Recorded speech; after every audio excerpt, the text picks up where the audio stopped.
وحشتوني قوي اللي أول مرة يشوفني أنا رغدان. النهاردة هنعمل صينية كفتة خطيرة. لا مش خطيرة بس دي تجنن، ومش بتاخد وقت خالص في عمايلها طبعا عشان الحر اللي احنا فيه ده. أنا متأكدة لو انتوا جربتوها هتبقى بالنسبة لكم من أفضل الطرق لما تحبوا تعملوا صينية كفتة كده. كمان هتنفع قوي نعملها في يوم من أيام العيد.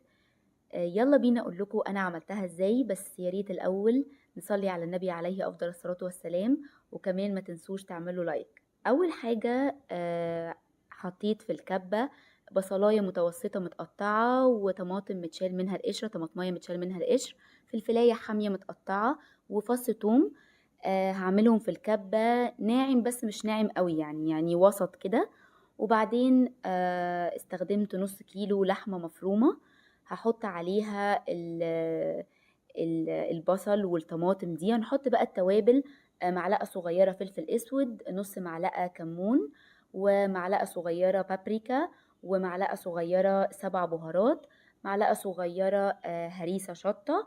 والمكون بقى الخطير اللي هيودي الكفتة في حتة تانية خالص، هي الخضرة اللي بنستخدمها للمحشي، اللي هي بقدونس وشبت وكزبرة.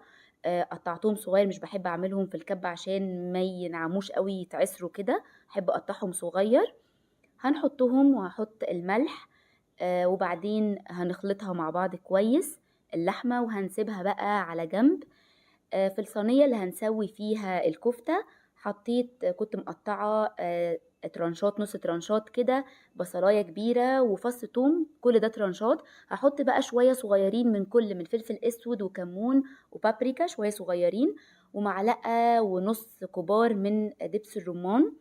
هنخلط كل ده مع بعضه، والفلفلاية كمان اللي انا كنت مقطعاها هنخلطهم كلهم مع بعض ومعاهم شوية ملح. ونفكك كده البصل ونوزعه في الصينية كده من تحت. بعدين بقى هبتدي أشكل الكفتة، كل واحد يعني يعمل الشكل اللي بيحبه، ممكن مدور، ممكن صوابع، ممكن دواير. انا بحب في طريقة الكفتة دي بالذات، مش عارفة ليه متعودة ان انا بحب اعملها صوابع، وبعملها تخينة شوية ويعني كبيرة شوية.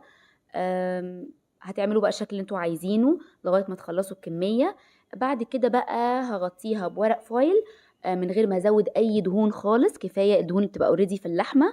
بعدين هدخلها في الفرن، هولع من فوق وتحت، طبعا هبقى برضو مسخنه الفرن قبليها، واول ربع ساعه ابقى سايبه فوق وتحت شغال.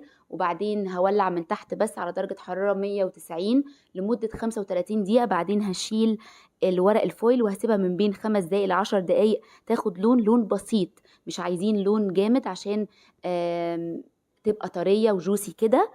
وبعدين بقى ولعت فحمة، حطيتها في ورق فويل وحطيت عليها معلقة زيت وغطيتها، تاخد طعم الفحم كده. طبعا الخطوة دي اختيارية براحتكم. تبقى كده جاهزة. انا مش بس هقول لكم يا ريت تجربوها، لا انا هقول لكم لازم تجربوها، هتحبوها قوي قوي انا متأكدة.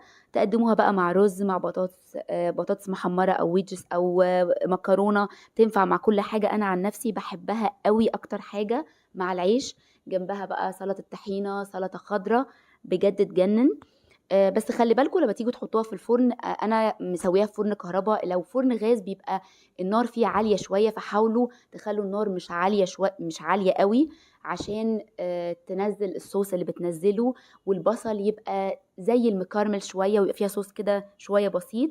لكن لو هي عالية خالص هتنشف ومش هتبقى بالطراوة دي.